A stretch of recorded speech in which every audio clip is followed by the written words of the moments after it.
오늘 아침 뉴스 연구소.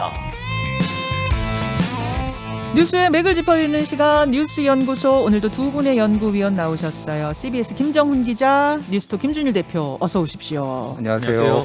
예, 사실 당국의 방역 지침상 방송은 예외거든요. 근데 저희가 지금 계속해서 이 대응하는 모습들을 보시면 여러분 상황이 어떻게 돌아가는가를 느끼실 수 있어요. 아크릴판 설치하고 거기서 한 발 더 나아가서 패널들 마스크를 착용하다가 오늘은 저까지 전원 아크릴판에 마스크 착용도 했습니다. 상황이 이렇게 심각하게 돌아가니까 김정훈 기자. 네. 3차 재난지원금도 서둘러 윤곽이 나왔다고요. 네, 코로나19 그 위기가 계속되면서요. 그 3차 재난지원금 윤곽이 이렇습니다. 정부는 방역 지침으로 피해를 겪은 소상공인에게 최대 300만 원의 지원금을 지급할 예정인데요. 네. 일반 업종의 경우에는 100만 원, 카페같이 집합 제한 대상 업종은 200만 원, 그리고 노래방처럼 집합 금지 대상 업종은 300만 원이 주어집니다. 또 택배 기사나 학습지 교사, 대리운전 기사 등 특수 형태 근로 종사자와 프리랜서, 그리고 법인과 개인 택시 운전 기사에게도 50만 원 안팎의 소득 안정 지원금이 돌아갈 것으로 보입니다. 네. 정부 정부 여당은 이런 내용을 내일 공식 발표할 계획인데요.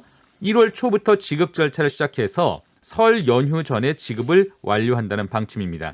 한편 연휴 동안 발표된 그 코로나19 확진자 수는 1,200명대, 1,100명대에 이어서 970명으로 그 증가폭은 살짝 줄었지만 심각성은 여전한 상태고요. 지금 이렇게 재난지원금 관련된 논의가 급물살을 타는 건 상황 때문이겠죠. 예, 뭐 두 가지 이유가 있을 것 같아요. 하나는 워낙 이제 오랫동안 영업을 못하는 곳들이 많다 네. 보니까 긴급하게 지원을 해줘야 된다. 그 지원은 소상공인, 자영업자한테 집중이 돼야 된다. 이런 여론이 있는 거고요. 네. 또 하나는 지금 정치적 어떤 뭐 타겟책 이런 걸로 좀 봐야 될 것 같아요. 그러니까 정부 여당이죠. 그러니까 지금 여당 입장에서는 뭐 그야말로 좋은 일이 하나도 없습니다. 최근에 뭐 최악이라고 볼 수도 있고요. 윤석열 총장 징계 2연패, 여당 측이 2연패 당한 거나 마찬가지고 정경심 교수 징역 4년 구속돼가지고 그동안 조국 정경심 부부를 옹호해왔던 것들의 논리가 많이 무색해지는 상황.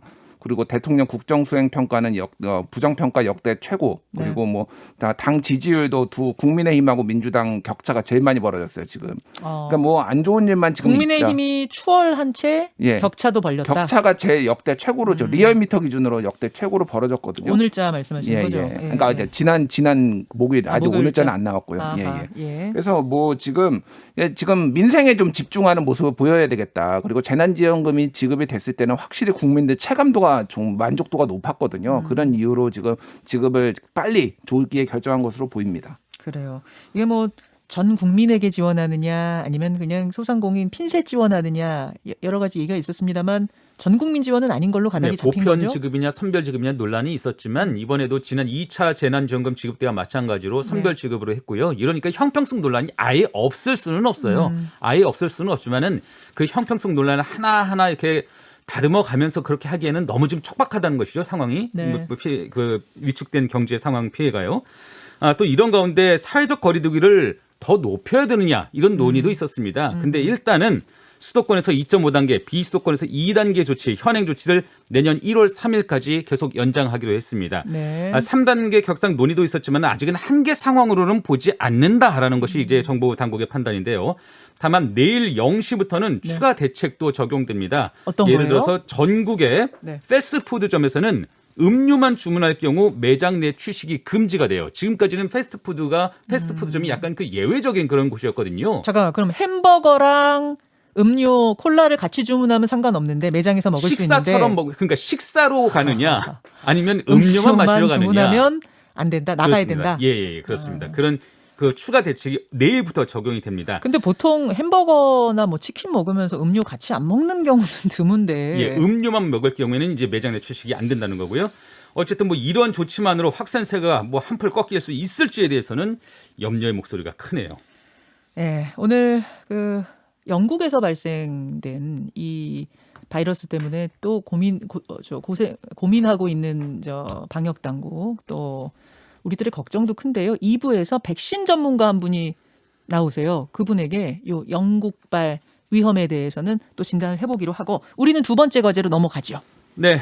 윤석열 검찰총장 정직 2개월의 징계 처분을 받았지만 지난 24일 법원은 그 집행정지 요구를 받아들였죠. 네. 그래서 업무에 복귀를 했지만 그의 진퇴를 두고는 격한 공방이 계속 이어지고 있습니다. 업무 복귀 결정이 내려지자마자 여권에서는 법원을 성토하는 목소리가 터져 나왔는데 김두관 의원 등은 검찰총장 탄핵까지도 강하게 주장하고 있습니다. 네. 현재 수사권 조정 방안에서 한 발 더 나아가서 검찰의 수사권을 완전히 빼앗는 방안도 검토하겠다는 게 지금 현재 여권의 분위기고요. 반면 야당은 검찰총장 탄핵까지도 거론한 여권을 맹비난하면서 대통령과 여당이 스스로의 책임을 아직 깨닫지 못하고 있다 이렇게 날을 세우고 있네요. 한편 업무에 복귀한 윤석열 총장은 월성 원전 관련 수사 또 울산시장 선거 개입 의혹 수사 등 여권 인사들이 연루된 수사 상황 등을 보고받으면서 다시 조직을 다잡고 있습니다.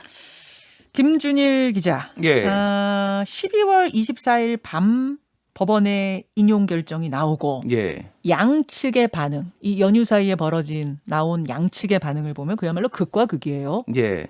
일단 뭐 윤석열 총장은 뭐 반응을 하지는 않았죠. 본인은 반응을 하지 않고 그 지지자들이 이제 격하게 환영을 했는데 어쨌든 윤석열 총장은 마이웨이 이렇게 표현할 수가 있을 것 같고 민주당 같은 경우에는 출구 전략 이렇게 좀 전체적으로 볼 수 있을 것 같아요. 그러니까 윤석열 총장은 25일에 크리스마스에 출근했습니다. 네. 출근을 해가지고 코로나19 확산세에 대해서 뭐 이렇게 소환 조사 좀 자제해라 이런 식으로 지침도 내렸고요. 예, 예. 26일에도 출근을 했어요. 다음 날에도. 그래서 월성 1호기 그 원전 수사 관련해서 보고도 받고 옵티머스 라임 이쪽에서도 보고를 받았다 이렇게 지금 알려져 있습니다. 그래서 한마디로 얘기하면 살아있는 권력 수사 계속 하겠다.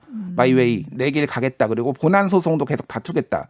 이렇게 지금 뭐 보여지고요. 지난번 집행정지 신청 때는 그날 아침에 지지자들한테 차 내려서 뭐 이렇게 말도 하고 그래 추운데 뭐 들어가서 이제 안 나오셔도 돼요. 마음만 받겠습니다. 뭐 이런 반응도 있었는데 이번에는 그런 거 없이 지하 주차장으로 해서 그냥 출근을 한 거죠. 예, 예. 예, 나는 뭐 묵묵히 일하는 모습을 보이겠다 이런 의미인 것 같아요. 최대한 절제하는 모습을 보였다 이렇게 좀 보시면 될 것 같고요. 민주당이 좀 굉장히 복잡해졌어요, 사실은. 왜냐하면은 이제 지금 대통령이 사과를 했습니다. 지금 상황에서. 그래서 이 문제를 더 붙들어봤자 지금 2연패, 사실상 2연패를 당한 건데 실익이 없다라는 내부 분위기가 굉장히 강해요. 근데 강성 그 열성 지지자들에 대해서는 또 설득을 해야 되니까 지금 온도차가 갈렸는데 아까 전에 말씀하셨듯이 김두관 의원 네. 그리고 뭐 열린민주당의 최강욱 대표나 뭐 황운하 민주당 의원 같은 경우에는 탄핵 얘기를 지금 거론하고 있어요. 그래서 김두관 의원이 가장 센데 지금 3일 연속 본인의 페이스북에다가 네. 탄핵해야 된다. 그리고 검찰총장 탄핵. 검찰총장 예, 윤석열 예. 검찰총장 탄핵해야 된다. 지금 물러설 수 의회에서. 없다. 이런 강한 얘기를 하고 있는데 지금 상황에서 탄핵을 했는데 만약에 헌법재판소에서 기각이 된다라고 하면은 그 정치적 후폭풍, 그 역풍을 감당할 수 있겠느냐라는 게 민주당 지도부의 전체적인 분위기예요. 지금. 그러니까 사실은 이 법적으로는 의회 통과하고 헌재에서 판결 내리면 검찰총장 탄핵이 가능해요. 예. 의회에서는 제적 인원의 과반만 찬성하면은 검찰총장 탄핵 가능하거든요. 근데 헌재를 통과해야 된단 말입니다. 예. 헌재에서는 3분의 2가 찬성해야 되잖아요. 예. 그럼 그걸 과연 통과할 수 있겠는가? 왜냐? 이미 저 행정법원에서 그렇죠. 징계마저도 안 되는 상황에서 탄핵이 가능하겠느냐 이런 논의가 있는 거죠. 그러면 괜히 역풍만 불지 않겠느냐 이런 판단을 민주당 지도부가 하고 있다. 그렇죠. 그래서 어느 정도 선을 그은 거고, 그래서 뭐 이제 이낙연 대표도 네. 검찰 개혁은 제도 개혁으로 하겠지만은 지금은 민생에 집중하겠다. 어저께 그런 식으로 얘기를 했거든요. 그거는 일단은 약간은 선을 좀 긋겠다라고 지금 보여지는 것 같습니다. 그렇게 민주당으로서는 복잡한 심사가 있을 것 같고요. 다만 추미애 장관으로서는 지금 그 분을 삭히지 못하는 것 같아요. 추미애 장관 일단 반응 SNS에 나왔어요. 그러니까 없죠? 어젯밤에 오랜만에 그 SNS에 짧은 글을 올렸었는데 어젯밤에 나왔습니까? 예, 제가 그대로 한번 읽어봐 드릴게요. 짧은 글입니다. 예. 그날이 쉽게 오지 않음을 알았어도 또한 그날이 꼭 와야 한다는 것도 절실하게 깨달았습니다. 끝이에요. 이게 한 사실 문장. 좀 표현이 좀 어색하거든요. 그러니까 저는 지금 이 글을 보면서 자신의 그 격한 감정을 정말 꾹꾹 눌러 담은 듯한 그러다 보니까 표현까지 좀 어색해진 그런 글이 아닌가 싶습니다. 뭐 어쨌든 해석을 하자면은 검찰 개혁이 쉽진 않지만은 반드시 해야 된다 이런 강조를 표현한 것으로 보이는데 추미애 장관 이미 뭐 사의를 표하긴 했지만 네. 그럼에도 곧 다른 모습으로 일전에 나설 것이다. 이런 의지를 밝힌 게 아닌가. 이렇게도 해석이 되지 않을까 싶네요. 지금 여당, 그러니까 여권의 반응들을 쭉 보면은 임종석 전 청와대 비서실장 할 일을 찾겠다. 대통령을 뭐 외롭게 두지 않겠다. 할 일을 찾겠다. 이런 이야기 한 걸 봐도 그렇고 이낙연 대표 발언 봐도 그렇고 추미애 장관 발언 봐도 그렇고 뭔가 이대로 그냥 주저앉진 않겠다. 뭔가를 더 하겠다. 이런 의지로 보여요. 일단 뭐 근데 윤석열 총장은 지금 몰아내거나 뭐 이를테면 뭐 징계를 내리거나 그거는 좀 힘들어진 상황이고 그래서 지금 검찰 개혁 중에서 제도 개혁 특히 이거 뭐 얘기가 나오는 게 아예 수사권을 검찰에서 없애고 기소권만 주겠다. 아예 그러니까 기소청으로 만들겠다. 이런 얘기까지 지금 여권 내부에서 나오고 있어요. 근데 이미 저 법안에 의해서 수사권 조금 남았잖아요, 검찰한테. 근데 예. 그것도 다 이제 아예 뺏어버린다. 뭐 뺏어버린다기보다는 이제 경찰에 그러니까 완벽하게 예. 기소만 하고 서류 검토만 하는 검찰로 남겨놓고 모든 수사는 경찰이 하는 완전히 분리하는 방식의 이게 뭐 해외에 없는 것도 아니거든요. 그러니까 이제 그런 거를 하겠다라는 건데 그게 이제 얼마나 동력을 가질지는 좀 지켜봐야 될 것 같습니다. 그런 주장까지 지금 나오고 있는 상황이다. 요 주장하고 요 이야기들하고 아마 세 번째 연구 주제도 연결이 될 것 같은데요, 김재훈 기자. 네. 그렇죠. 이어드리겠습니다. 각종 막말과 실언으로 사퇴 압박에 몰린 변창흠 국토교통부 장관 후보자를 두고 네. 오늘 국회 국토교통위원회가 다시 청문보고서 채택을 논의합니다. 네. 변창흠 후보자 구의역 김군을 책망하는 듯한 그 발언을 하기도 했고요. 못 사는 사람들이 미쳤다고 밥을 사 먹냐 이런 말을 한 사실까지 알려져서 논란을 일으켰죠. 거듭된 사과에도 불구하고 부정적 여론은 사그라들지 않고 있습니다.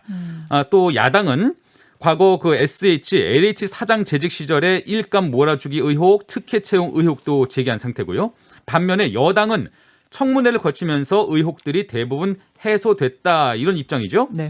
여야 청문위원들은 지난주 목요일 변 후보자 인사청문보고서 채택이 불발된 이후 오늘 다시 만나는 건데 그 입장 차는 전혀 좁혀질 것 같지는 않네요. 제가 앞에서 우리가 그 연구한 주제와 이게 연결된다라고 말씀드린 이유는 뭐냐면 김준일 기자. 예. 변창흠 후보자 청문회 끝난 후에 사실은 바로 임명으로 가지 않겠느냐. 뭐 야당이 반대하더라도 전에 계속 그랬으니까 예. 가지 않겠는가 했는데 바로 임명으로 가지 않았어요. 며칠 동안 계속 고민하는 모습. 이것만 봐도 이게 지금 이 상황과 연결되는 거 아니에요? 예, 여러 가지 얘기들이 있는데 일단 지금 인적 쇄신 얘기가 나오고 있어요. 그러니까 개각과 청와대 참모진 개편 얘기가 나오고 있는데 예. 일단 오늘 또 중요한 일이 하나가 공수처장 후보를 압축하 2명으로 압축하는 일이 있습니다. 네. 오늘 아마 사실상 그냥 2명으로 압축될 것으로 보이는데 그러면 대통령이 둘 중에 한 명 임명하면 되거든요. 그 직후에 바로 추미애 장관을 교체할 것이다. 사의를 표명했으니까 사표 수리를 할 것이다 이런 얘기들이 있고요.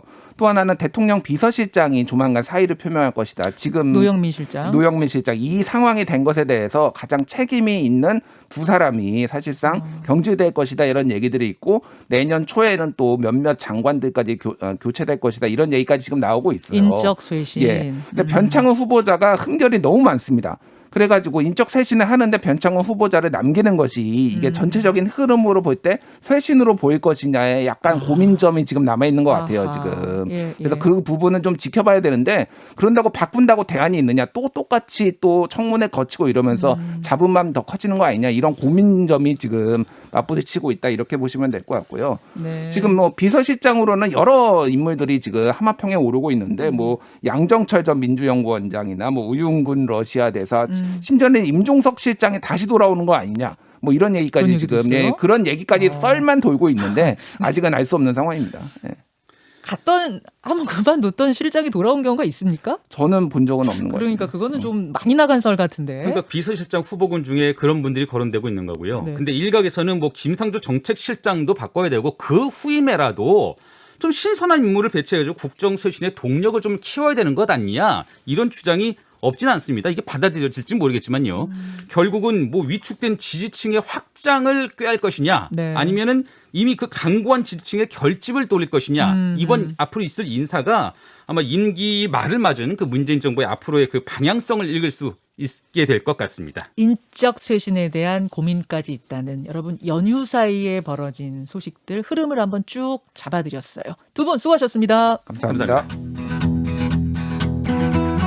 김현정의 뉴스쇼는 청취자 여러분의 참여로 이루어집니다. 트위터, 페이스북, 레인보우 게시판, 그리고 단문 50원, 장문 100원의 유료 문자 샵 1212, 우물정 1212 통해 참여하실 수 있습니다.